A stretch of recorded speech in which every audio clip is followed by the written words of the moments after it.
Olá pessoal, bom, estamos aqui então para a aula 2 do nosso curso de Post Builder e na primeira aula a gente viu um aparato geral das janelas e ambiente de desenvolvimento, as words, os formatos, enfim, tivemos uma visão geral de como funciona o Post Builder. Também abrimos um modelo já existente de pós-processador e salvamos ele dentro de um diretório, inclusive geramos um código pós-processado dentro de um exemplo que a gente tinha no NX. Então nessa aula eu vou mostrar para vocês como criar um novo pós-processador. Tá? Sempre que a gente vai gerar um pós-processador, muitas das vezes nós não temos um modelo. Tá?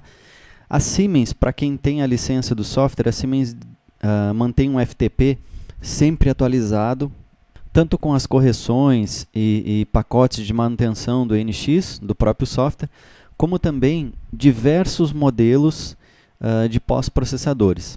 Tá? Então, para quem tem a senha, sabe o FTP, entra lá e pode baixar um exemplo e alterar como bem entender. Né? Baixa para dentro do computador e altera de acordo com a sua necessidade.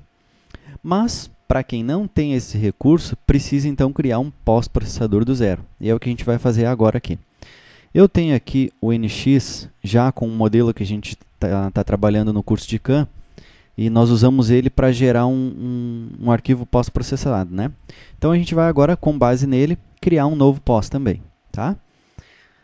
O Post Builder já está aberto aqui. Eu vou então, tanto faz New, através desse botão, ou File New. Qualquer uma das opções. Tá? Inclusive tem um atalho Ctrl N.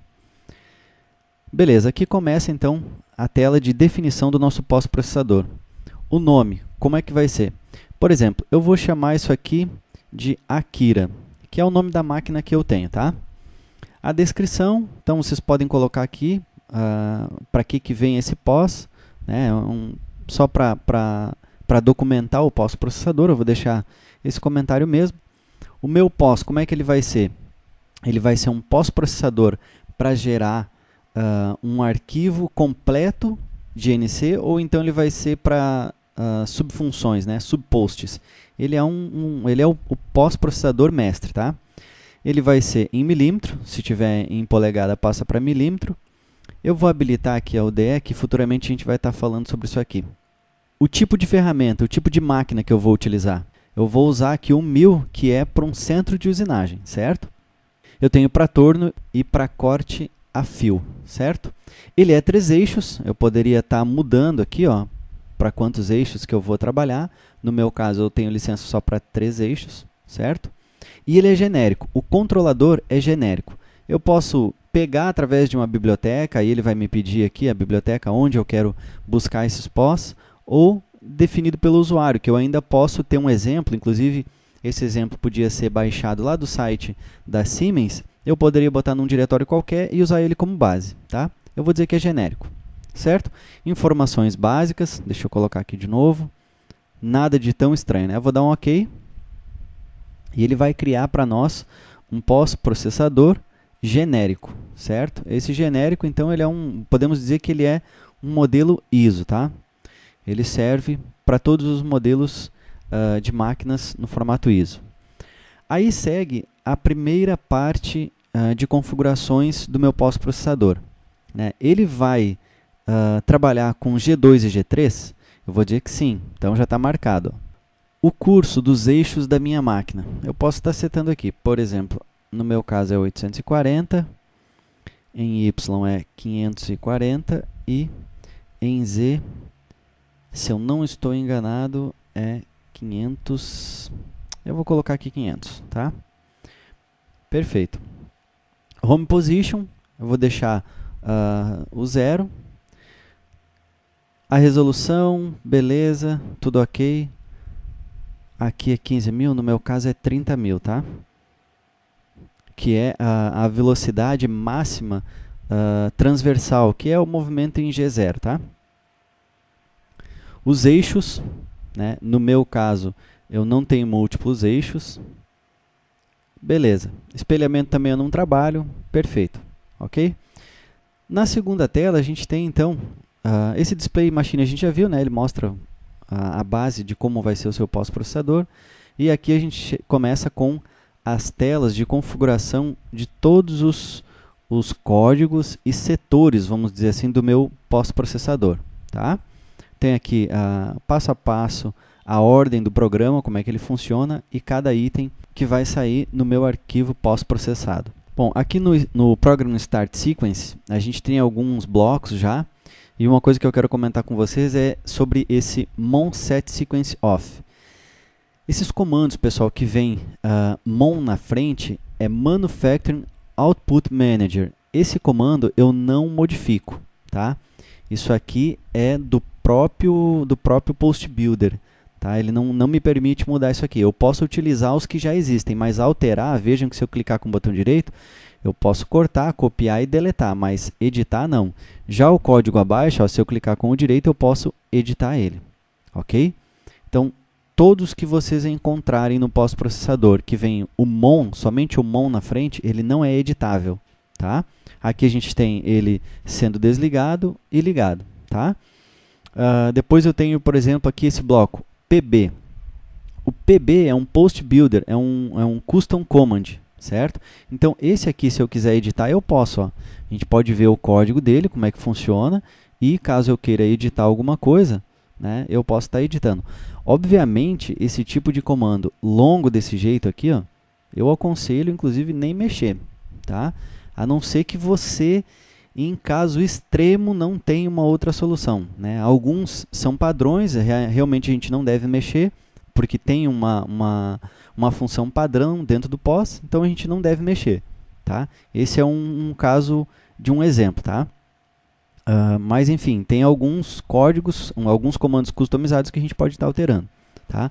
Mas, de qualquer forma, pessoal, criar esses custom command, eu indico a vocês assim, ó, em casos extremos.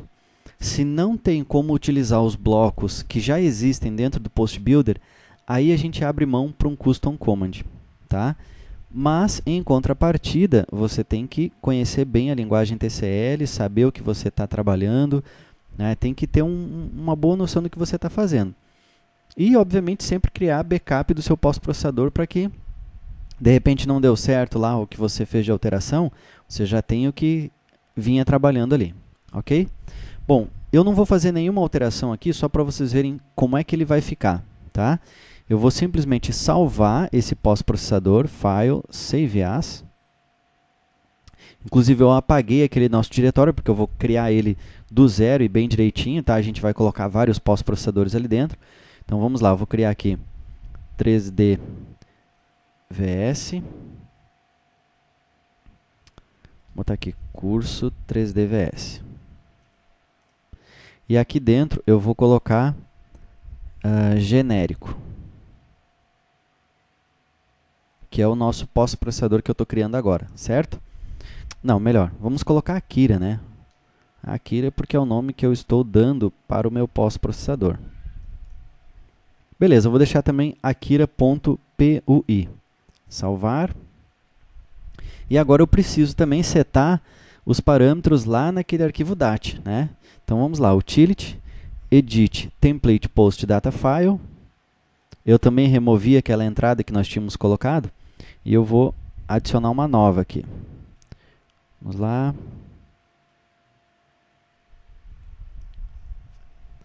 Curso Akira. Ele adicionou aqui em cima, né? Então deixa eu dar um cut e paste. Pronto. Percebam que ele não colocou os nossos diretórios. Ó. Então, a gente tem que editar ele e colocar corretamente os diretórios. Certo? Então, eu vou editar. Antes disso, deixa eu pegar aqui. Ó. Eu vou dar um new só para pegar o caminho certinho aqui. Ó. Vou copiar. Tá? Selecionei, vou copiar. Vamos lá, vou editar esse aqui. Onde que ele vai? Ó? Depois do diretório padrão do pós-processador, eu coloco aqui, dou um Ctrl V, ele vai ficar curso 3DVS, contrabarra Akira, contrabarra de novo, e aí sim o akira.tcl. A mesma coisa vai ser aqui, ó. Eu tenho o akira.def. Então eu vou colocar aqui um Ctrl V e contrabarra. Ele tem que ficar nesse formato, ó, em ambos os campos, no CAMPostDir, aí logo em seguida vem curso 3dvs, contrabarra, Akira, contrabarra, o akira.def e o akira.tcl, certo? Ok, aí está, minha entrada correta, certo? Eu vou dar um ok e ele vai pedir para salvar. Vou salvar em cima desse arquivo DAT mesmo. Ó. Sim. E agora eu vou aqui no NX. Deixa eu ver se eu não preciso carregar de novo o NX. Eu vou dar um post aqui. Ele já trouxe, ó. Beleza. Eu não troquei lá o tipo de saída, tá, pessoal? Eu vou apagar esse PTP só para ver qual é a saída que ele vai ter. Vou desmarcar essa opção aqui também. E vou dizer para ele aonde que ele deve sair. Vou dar um open aqui nesse arquivo. Vamos aqui, Post Builder. Vou criar uma pasta chamada Akira, tá? Que vai ser o pós-processador. Toda alteração que eu fizer, eu vou salvar um arquivo de teste só aqui, só para a gente ver, tá? Matriçola, ok. Beleza. Até vou copiar todo o caminho aqui, ó, porque depois eu posso abrir o Windows Explorer para ver esse arquivo aí. Ctrl C e ok. Vamos ver, ele vai gerar então o arquivo pós-processado e vamos ver como é que ele vai sair. Vou abrir aqui o Windows Explorer, vou colar o caminho. Aqui está ele. Curiosamente ele veio sem extensão, ó, então provavelmente não está setado lá. Vou abrir no Edit++. E aqui está o formato do meu arquivo. Percebam que ele veio exatamente num código ISO. Ó. Bem simples, ele veio só numerando aqui as colunas, as linhas, aliás, os blocos, né? Veio colocando os blocos. E setou alguns códigos Gs no início. Chamou a ferramenta T1. Já deixou pré-setada a T2. Isso aqui é legal porque é um pré-select de ferramentas. Se você não precisar, obviamente a gente pode tirar. Né? E já começou com um G0 aqui, um posicionamento ligando o spindle a 4.800 RPM. Bom, o que a gente pode perceber aqui, ó, primeiro, G00. Será que tem necessidade? Deixa eu ver um outro código aqui, vamos ver como é que está o G01. Será que precisa G01? G1 não é o suficiente? Então, por que eu comento isso para vocês, pessoal? Os blocos também, isso é uma coisa que a gente tem que analisar. Ó. Será que é necessário os blocos num pós-processador? Por que eu estou falando sobre isso para vocês? Eu já trabalhei em centros de usinagem onde eu digitava o código no painel. Os programas eram pequenos, peças técnicas. Então, ali era interessante eu usar essa sequência de blocos. Porque ali eu podia parar o programa no determinado bloco, reiniciar o programa naquele bloco. Enfim, era um recurso interessante. Mas porque o arquivo era pequeno. Nesse caso aqui, imaginem vocês, ó, cada bloco ele gera, são 5 caracteres a mais. Agora vocês imaginem, nesse arquivo eu tenho aqui um total de 28.948 linhas. Tá? Vamos dar um Ctrl End aqui. Olha, eu estou então na última linha. Essa linha é a linha 28.948. 28.948 vezes 5, que são 5 caracteres em cada bloco. Imagina só aí quantos bytes já tem esse arquivo. Tá? Se a gente calcular isso aí, vai dar um horror, é muita coisa. Também, da mesma forma, nós tratamos, por exemplo, claro, tudo isso eu tenho que analisar se a minha máquina permite, né, pessoal? 3 casas decimais, é necessário trabalhar nos milésimos? Bom, você é que tem que analisar. Nesse caso, eu trabalho com casas milesimais, eu mantenho isso, certo? Mas eu não uso, por exemplo, o zero depois do ponto, né? Ou da casa decimal. Nesse caso, ele já não está colocando o zero depois do ponto decimal. Tá? Então, é um recurso que eu também utilizo. Outra coisa é os códigos G. Eu também não uso, pessoal, G01, G00 ou T01, T02. Eu uso somente o número sem o zero. T1, T2, G0, G1, G2, G3. Né? Porque quanto maior o número de caracteres que você retirar desse arquivo pós-processado, pessoal, é melhor.